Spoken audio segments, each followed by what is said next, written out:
नमस्कार। आज हमारे सामने भारत मौसम विज्ञान विभाग यानी आईएमडी का एक ताज़ा मौसम बुलेटिन है। ये 10 फरवरी 2026 की सुबह जारी हुआ है और ये कोई मामूली वेदर रिपोर्ट नहीं है। ये तो मतलब एक पूरी कहानी लग रही है जो अंकों और नक्शों में छुपी हुई है। बिल्कुल। तो आज हमारा मिशन है इस हैवी ड्यूटी मौसम बुलेटिन को डीकोड करना और इसके अंदर जो सबसे काम की बातें हैं उन्हें निकालना। हम ये समझने की कोशिश करेंगे कि उत्तर भारत के पहाड़ों पर अचानक ये बर्फबारी और बारिश का दौर क्यों शुरू हो रहा है और कैसे इस एक सिस्टम का असर हजारों किलोमीटर दूर देश के दूसरे हिस्सों पर पड़ रहा है, वो भी बड़े अजीब तरीकों से। तो चलिए इस कहानी की परतें खोलते हैं। बिल्कुल। कहानी शब्द का इस्तेमाल आपने बिल्कुल सही किया, क्योंकि ये बुलेटिन सिर्फ ये नहीं बताता कि क्या होगा, ये भी बताता है कि क्यों होगा। अच्छा। और इस कहानी का जो मुख्य किरदार है वो है एक पश्चिमी विक्षोभ, जिसे हम वेस्टर्न डिस्टर्बेंस भी कहते हैं। हाँ, सुना है ये नाम। तो आज हम देखेंगे कि कैसे ये एक किरदार जेट स्ट्रीम जैसी दूसरी ताकतों के साथ मिलकर अगले कुछ दिनों के लिए पूरे भारत के मौसम का एक तरह से स्क्रिप्ट लिख रहा है। तो कहानी के पहले सीन पर आते हैं, उत्तर भारत। बुलेटिन में साफ साफ एक वेट स्पेल मतलब बारिश और बर्फबारी के दौर की बात कही गई है। जी। खास तौर पर 10 और 11 फरवरी को जम्मू कश्मीर, लद्दाख से लेकर हिमाचल और उत्तराखंड तक हल्की से लेकर बिखरी हुई बारिश और बर्फबारी की उम्मीद है। हम्म। और 10 फरवरी का दिन तो काफी एक्शन से भरपूर लग रहा है। जम्मू कश्मीर और लद्दाख में सिर्फ भारी बर्फबारी ही नहीं, बल्कि बिजली कड़कने, गरजने और 30-40 किलोमीटर प्रति घंटे की रफ्तार से तेज हवाएं चलने की भी वार्निंग है। हाँ, हिमाचल प्रदेश में भी यही हाल रहने वाला है। अच्छा, तो नक्शे पर इन इलाकों के लिए एक येलो अलर्ट भी जारी किया गया है। जी। और यहाँ जो दिलचस्प बात है वो ये कि ये एक्शन यहीं खत्म नहीं हो रहा। मतलब ये सिस्टम 10-11 तारीख को अपना असर दिखाने के बाद थोड़ा कमजोर पड़ेगा, लेकिन पूरी तरह जाएगा नहीं। 2-3 दिन के ब्रेक के बाद 14 और 15 फरवरी को ये फिर से लौटेगा। ओहो। तो ये एक तरह की, आप कह सकते हैं, एक पल्स या धड़कन जैसा है जो बता रहा है कि पहाड़ों में मौसम अभी शांत होने के मूड में बिल्कुल नहीं है। एक मिनट, आपने सबका हीरो पश्चिमी विक्षोभ को बताया। ये होता क्या है? हम ये शब्द सर्दियों में बहुत सुनते हैं, पर ये आता कहाँ से है? ये बड़ा दिलचस्प सवाल है और इसका जवाब भी उतना ही दिलचस्प है। ये पश्चिमी विक्षोभ असल में भूमध्य सागर यानी मेडिटेरियन सी के ऊपर बने तूफान होते हैं। क्या बात है! भूमध्य सागर जी, से? ये वहां से नमी उठाते हैं और हजारों किलोमीटर का सफर तय करके ईरान, अफगानिस्तान, पाकिस्तान होते हुए भारत पहुंचते हैं। वाह! और जब ये नमी से भरे बादल हिमालय के ऊंचे पहाड़ों से टकराते हैं तो वो अपनी सारी नमी बारिश और बर्फबारी के रूप में वहीं गिरा देते हैं। तो एक तरह से ये पहाड़ों के लिए सर्दियों का तोहफा लेकर आते हैं। वाह! मतलब हजारों किलोमीटर दूर बने एक सिस्टम का असर सीधे हमारे यहाँ के मौसम पर। कमाल है। तो ये तो हुई पहाड़ों पर बर्फबारी की बात। हम्म। लेकिन हम्म। ये सिस्टम इतना बड़ा है कि इसका असर सिर्फ वहीं तक सीमित नहीं है ना? ये तो पूरे देश के तापमान के साथ भी खिलवाड़ कर रहा है, और वो भी बड़े अजीब ढंग से। बिल्कुल सही पकड़ा आपने। ऐसा लग रहा है मानो देश के मौसम में खींचतान चल रही है। कैसे? बुलेटिन के मुताबिक एक तरफ उत्तर पश्चिम भारत में अगले 24 घंटों में न्यूनतम तापमान यानी रात का तापमान 2 से 4 डिग्री सेल्सियस बढ़ने की उम्मीद है। बढ़ने की? ओके। जी। और यही हाल मध्य भारत का भी है, जहां तापमान 2 से 3 डिग्री बढ़ेगा। लेकिन और यही सबसे अजीब बात मुझे लगी, महाराष्ट्र में ट्रेंड बिल्कुल उल्टा है। वहां अगले 24 घंटों में न्यूनतम तापमान 2 से 3 डिग्री सेल्सियस गिरेगा। हाँ। तो एक ही सिस्टम के असर से एक जगह तापमान बढ़ रहा है और दूसरी जगह गिर रहा है। ये कैसे मुमकिन है? ये तापमान का जो पैटर्न है, हम्म। ये सीधे तौर पर उसी पश्चिमी विक्षोभ से जुड़ा है। देखिए, उत्तर पश्चिम और मध्य भारत में इस सिस्टम के कारण आसमान में बादल छाए रहेंगे। ये बादल रात में एक कंबल की तरह काम करते हैं, जो जमीन की गर्मी को वापस अंतरिक्ष में जाने से रोकते हैं। बिल्कुल रोकते हैं। इसलिए रातें गर्म हो जाती हैं और न्यूनतम तापमान बढ़ जाता है। हाँ, आमतौर पे तो लोग सोचते हैं कि बादल मतलब मौसम ठंडा होगा, लेकिन यहाँ आप कह रही हैं कि बादलों की वजह से रात का तापमान बढ़ रहा है।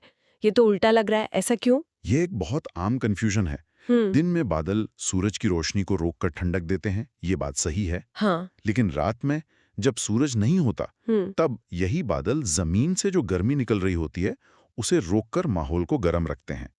ठीक वैसे ही जैसे रात में कंबल हमें गर्म रखता है। समझी। वहीं महाराष्ट्र में इस सिस्टम का सीधा असर नहीं है। वहां क्या हो रहा है कि हवा का रुख बदल रहा है, जो शायद उत्तर से ठंडी और सूखी हवा ला रहा है। और इसी वजह से वहां रातें ठंडी हो रही हैं। वाह, ये आंकड़ा तो कमाल का है। मतलब एक ही दिन एक ही देश में एक जगह लोग रजाई में बैठे हैं और दूसरी जगह शायद एसी चलाने की सोच रहे होंगे। हाँ हाँ, बिल्कुल। बुलेटिन में 9 फरवरी के कुछ आंकड़े दिए हैं जो इस ग्रेट इंडियन वेदर डिवाइड को जबरदस्त तरीके से दिखाते हैं। मैदानी इलाकों में सबसे कम न्यूनतम तापमान शाहजहांपुर, पश्चिमी उत्तर प्रदेश में 6.6 डिग्री सेल्सियस दर्ज किया गया। और उसी दिन देश का सबसे ज्यादा अधिकतम तापमान कोच्चि केरला में 35.7 डिग्री सेल्सियस दर्ज हुआ। Oh my God! करीब 30 डिग्री का फर्क। ये दिखाता है कि भारत सिर्फ सांस्कृतिक रूप से ही विविध नहीं है, बल्कि मौसम के लिहाज से भी कितना विविध है। और इस नमी वाले सिस्टम का एक और साइड इफेक्ट है, जिसके बारे में बुलेटिन में बहुत गंभीरता से चेतावनी दी गई है। घना कोहरा। जी, ये बहुत महत्वपूर्ण है। ये सिर्फ धुंध है वाली बात नहीं है। पूर्वी उत्तर प्रदेश में 10 फरवरी तक सुबह और रात में कुछ जगहों पर घना से बहुत घना कोहरा छाए रहने की संभावना है। सिर्फ पूर्वी उत्तर प्रदेश ही नहीं, तटीय आंध्र प्रदेश, बिहार और असम व मेघालय में भी 10 फरवरी की सुबह तक घना कोहरा रह सकता है। और हमें ये समझना होगा कि कोहरा सिर्फ दिखने में परेशानी पैदा नहीं करता, इसका असर हमारी जिंदगी के हर पहलू पर पड़ता है। हाँ, सबसे पहला और सीधा असर तो ट्रांसपोर्टेशन पे पड़ता है। एयरपोर्ट्स पर फ्लाइट्स लेट होती हैं, हाईवे पर गाड़ियों की रफ्तार थम जाती है और ट्रेनें वो तो घंटों लेट हो जाती हैं। बिल्कुल। सड़क पर विजिबिलिटी कम होने से दुर्घटनाओं का खतरा भी बहुत बढ़ जाता है। मतलब ये ट्रक ड्राइवर्स और रोज सफर करने वालों के लिए एक बहुत बड़ी चुनौती है। इसके अलावा एक और असर है जिसके बारे में हम अक्सर नहीं सोचते, वो है पावर सेक्टर। Power sector? कोहरे का उस पर क्या असर? बुलेटिन के अनुसार जब कोहरा बहुत घना होता है तो हवा में नमी बहुत बढ़ जाती है। ये नमी बिजली के तारों और उपकरणों पर जम जाती है, जिससे शॉर्ट सर्किट या जिसे हम ट्रिपिंग कहते हैं उसकी संभावना बढ़ जाती है। अच्छा, नतीजा? बिजली की सप्लाई में बाधा आ सकती है। एग्जैक्टली। घने कोहरे में बिजली जाने की बात तो मैंने खुद अनुभव की है। एक बार सर्दियों में पूरी रात बिजली गुल रही थी क्योंकि तारों पर नमी जम गई थी। हम इसे सिर्फ विजिबिलिटी से जोड़ते हैं, लेकिन इसका असर हमारे घरों के स्विच तक होता है। होता है। और सबसे गंभीर प्रभाव तो शायद हमारी सेहत पर पड़ता है। निश्चित रूप से ये एक पब्लिक हेल्थ का मुद्दा बन जाता है। होता क्या है कि घने कोहरे में हवा में मौजूद प्रदूषक कण यानी पोल्यूटेंट्स पानी की बूंदों के साथ चिपक जाते हैं। जब हम सांस लेते हैं तो ये जहरीले कण सीधे हमारे फेफड़ों में चले जाते हैं। ये फेफड़ों की कार्यक्षमता को कम कर सकते हैं, जिससे खांसी और सांस लेने में तकलीफ हो सकती है। और जिन लोगों को पहले से अस्थमा या ब्रोंकाइटिस जैसी सांस की बीमारियां हैं, उनके लिए तो ये कोहरा बहुत ज्यादा खतरनाक हो सकता है। बिल्कुल, उनकी तकलीफ बढ़ सकती है। इतना ही नहीं, कोहरे में मौजूद प्रदूषक आंखों में जलन और इन्फेक्शन का कारण भी बन सकते हैं। तो अगली बार जब कोई घना कोहरा देखे तो ये याद रखना चाहिए कि ये सिर्फ एक मौसम की घटना नहीं है, ये हवा में तैरता एक हेल्थ हैजर्ड भी है। तो अगर हम इन 5 दिनों के पैटर्न को देखें तो एक कहानी नजर आती है। चलिए जरा इस सिस्टम का आने वाले हफ्ते का शेड्यूल देखते हैं। जरूर। 10 फरवरी को ये सिस्टम जोरदार दस्तक देता है। जम्मू कश्मीर, लद्दाख, हिमाचल में येलो अलर्ट है। इन राज्यों के साथ साथ उत्तराखंड में भी बारिश बर्फबारी है। और एक छोटी सी हलचल दक्षिण में भी है। केरल और लक्षद्वीप में भी बारिश की संभावना दिख रही है। एक अच्छी बात यह है कि इतनी हलचल के बावजूद समुद्र में कोई बड़ा तूफान नहीं है, इसलिए 10 फरवरी को मछुआरों के लिए कोई विशेष चेतावनी जारी नहीं की गई है। फिर आता है 11 फरवरी। इस दिन सिस्टम मानो सांस लेने के लिए रुकता है। हाँ, एक तरह का ब्रेक। देश के किसी भी हिस्से के लिए कोई चेतावनी नहीं है, नक्शा पूरी तरह से हरा है। बारिश बर्फबारी की गतिविधि भी सिमटकर सिर्फ जम्मू कश्मीर, लद्दाख, उत्तराखंड और पूर्वोत्तर में अरुणाचल प्रदेश तक रह जाती है। 12 और 13 फरवरी को भी यही शांति बनी रहती है। कोई चेतावनी नहीं, बारिश की गतिविधि और भी कम होकर सिर्फ पूर्वोत्तर के राज्यों जैसे अरुणाचल प्रदेश और सिक्किम तक सीमित रह जाती है।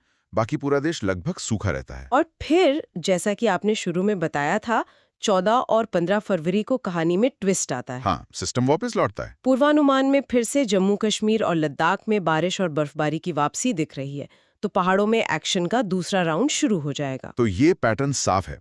मुख्य मौसमी हलचल जमीन पर और खासकर उत्तरी पहाड़ों तक ही सीमित है। इससे पता चलता है कि सिस्टम का प्रभाव कितना केंद्रित और लक्षित है। अच्छा, बुलेटिन में कुछ और भारी भरकम शब्द हैं जैसे साइक्लोनिक सर्कुलेशन और जेट स्ट्रीम। अभी हमने पश्चिमी विक्षोभ को तो समझ लिया, ये बाकी चीजें क्या हैं? इन्हें समझना भी आसान है। अगर हम इन्हें एक दूसरे से जोड़कर देखें, जब पश्चिमी विक्षोभ जैसा कोई बड़ा भारी भरकम सिस्टम हवा में घूमता है तो वो अपने नीचे की हवा को भी घुमा देता है। ओके। जैसे एक बड़ा जहाज अपने पीछे पानी में भंवर बना देता है। बुलेटिन में जिस प्रेरित चक्रवाती परिसंचरण यानी इंड्यूस्ड साइक्लोनिक सर्कुलेशन का जिक्र है, वो ठीक वैसा ही एक भंवर है जो अभी दक्षिण पश्चिम राजस्थान के ऊपर बना हुआ है। अच्छा। ये मुख्य सिस्टम का एक छोटा सहायक है जो जमीन से नमी खींचने में मदद करता है। एक मिनट, मुझे ये थोड़ा अजीब लग रहा है। मुख्य सिस्टम तो पाकिस्तान और पंजाब के ऊपर है, लेकिन उसका एक सहायक सिस्टम राजस्थान में बन गया। ये दोनों एक दूसरे से कैसे जुड़े हैं जबकि बीच में इतनी दूरी है? हवा में ये कनेक्शन कैसे काम करता है? बहुत बढ़िया सवाल है। हवा कोई ठोस चीज नहीं है, ये एक तरल पदार्थ की तरह है। तो एक जगह का दबाव और घुमाव अपने आसपास की हवा पर भी असर डालता है, भले ही वो सैकड़ों किलोमीटर दूर हो। तो राजस्थान के ऊपर बना ये सिस्टम मुख्य सिस्टम का ही एक रिफ्लेक्शन या कह सकते हैं असर है। और फिर है ये सब ट्रॉपिकल वेस्टर्ली जेट स्ट्रीम। ये नाम तो किसी साइंस फिक्शन फिल्म जैसा लगता है। आप इसे वायुमंडल की एक सुपरफास्ट एक्सप्रेसवे की तरह सोच सकते हैं। एक्सप्रेसवे? जी, ये जमीन से बहुत ऊपर लगभग 12.6 किलोमीटर की ऊंचाई पर बहने वाली हवा की एक बहुत तेज नदी है। इसकी रफ्तार 125 नॉट्स यानी लगभग 230 किलोमीटर प्रति घंटा है। बाप रे। ये जेट स्ट्रीम मौसम के बड़े बड़े सिस्टम्स का रास्ता तय करती है, ठीक वैसे ही जैसे एक हाईवे गाड़ियों का रास्ता तय करता है। अभी ये एक्सप्रेसवे पूर्वोत्तर भारत के ऊपर से गुजर रहा है और वहां के मौसम को प्रभावित कर रहा है। तो मतलब ये सारे सिस्टम एक बड़ा पश्चिमी विक्षोभ जो भूमध्य सागर से आया, उसका छोटा सहायक जो राजस्थान में बना, और बहुत ऊपर बहने वाली तेज जेट स्ट्रीम, ये सब एक ऑर्केस्ट्रा की तरह मिलकर काम कर रहे हैं और पूरे देश के मौसम का संगीत तैयार कर रहे हैं। बिल्कुल सही कहा आपने। और यही मौसम विज्ञान की खूबसूरती है। ये एक जटिल पहेली है जिसके सारे टुकड़े एक साथ मिलकर एक बड़ी तस्वीर बनाते हैं जिसे हम रोज अनुभव करते हैं। तो कुल मिलाकर इस पूरी पड़ताल का सार ये है कि एक कहानी जो भूमध्य सागर में शुरू हुई, वो उत्तर भारत के पहाड़ों पर बर्फबारी करा रही है, देश के बाकी हिस्सों में तापमान का एक अजीब सा युद्ध छेड़ रही है, और मैदानी इलाकों में कोहरे की एक मोटी चादर बिछा रही है, जिसका असर हमारी यात्रा से लेकर हमारी सेहत तक पर पड़ रहा है। यह हमें दिखाता है कि मौसम की भविष्यवाणी सिर्फ ये बताने से कहीं ज्यादा है कि कल धूप होगी या बारिश। ये उन सभी अदृश्य ताकतों और उनके आपसी संबंधों को समझने की कोशिश है जो हमारे सिर के ऊपर हर पल काम कर रही हैं।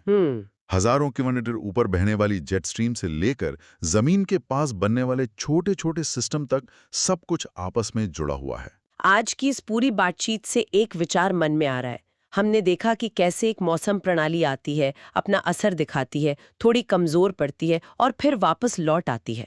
और ये हमें मौसम की प्रकृति के बारे में एक गहरी बात सिखाता है।